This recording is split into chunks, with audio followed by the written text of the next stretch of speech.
Daily lang ulan dito sa amin. Di mo? Alas 7 na ng umaga pero kala mo gabi pa.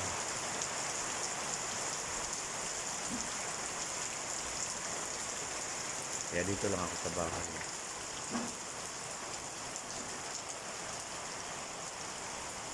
Ito yung bahay namin ng mga bata pa kami. Hanggang ngayon, yan pa rin. Hindi namin ginagalaw.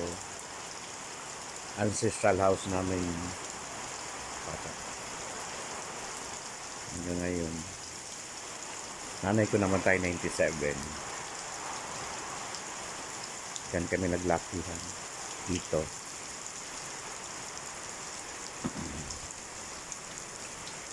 Ang bahay namin. Tapos nagpagawa din ako ng sarili kong bahay. Itong tinutungtuhan ko ngayon. Mamaya pakita ko. Susunod na video pakita ko sa inyong bahay ko. Kaya lang pangit. Hindi maganda. Kakakain.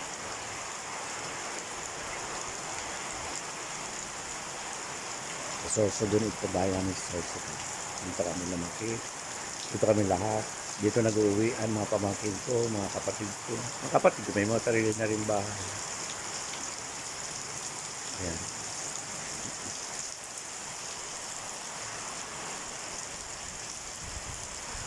Ito bahay ko. Walang kulay. Dito.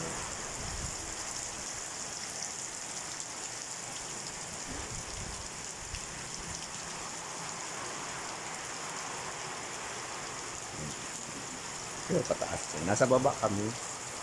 Kaya yan, makikita nyo ang mataas. May mga bahay sa taas dyan. Yun o, makikita nyo. Yun na mataas. Nasa baba kasi kami. Lalakas ng ulan. Sa amin, halos araw-araw umuulan. Walang pagbabago. Yan ang aking bahay. Ay, aming bahay. Yan ang ancestral house namin.